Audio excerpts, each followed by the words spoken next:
Top 5 tips para hindi ka tamadin. Number 1. Huwag kang maghintay ng motivation. Minsan kasi hindi siya darating, gaya ng ex mong nangako. Kung laging mo inaantay yung sipag mode bago kumilos, good luck na lang. Ang tunay na diskarte, gumalaw kahit wala sa mood. Kasi minsan, sipag ay resulta ng galaw, hindi prerequisite. Number 2. Hatiin mo ang task sa maliliit. Huwag mong lapain buong baboy kung hindi mo kayang nguyain.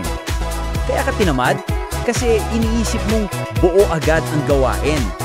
Subukan mong gawing baby steps. Bubuksan ko lang laptop o kaya tatayo lang ako. Before you know it, gumagawa ka na. O kaya nasa Shopee ka na. Basta gumalaw ka. Number 3. I-ambush mo sarili mo.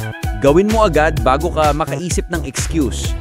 Tulad ng, liligip lang ako ng kama, pero tiklupin ko na rin mga damit.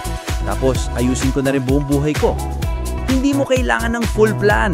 Minsan, kailangan mo lang ng momentum.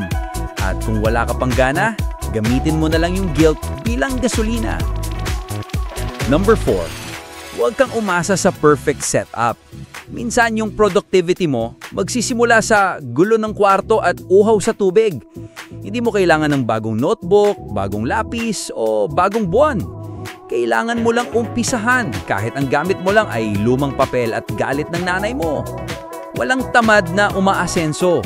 May pagod lang na may purpose. Number 5. Ilagay mo sa wallpaper ng phone mo ang gusto mo bang yumaman o matulog? Kasi kung mas pipiliin mong matulog araw-araw, di wag ka nang magreklamo sa buhay mong walang load. Self-awareness is key. Gusto mong umasenso? Di gumising, gumalaw, at huwag puro sana balang araw. Bonus step. Lahat ng masipag, tinatamad din, pero hindi nila pinapatulan. Kaya huwag kang maghanap ng magic secret. Walang motivational quote na tatalo sa isang desisyong, bahala na, gawin ko na lang. Kahit mukhang maliit, ang mahalaga, may nagawa ka. Hindi yung puro plan, zero gawa.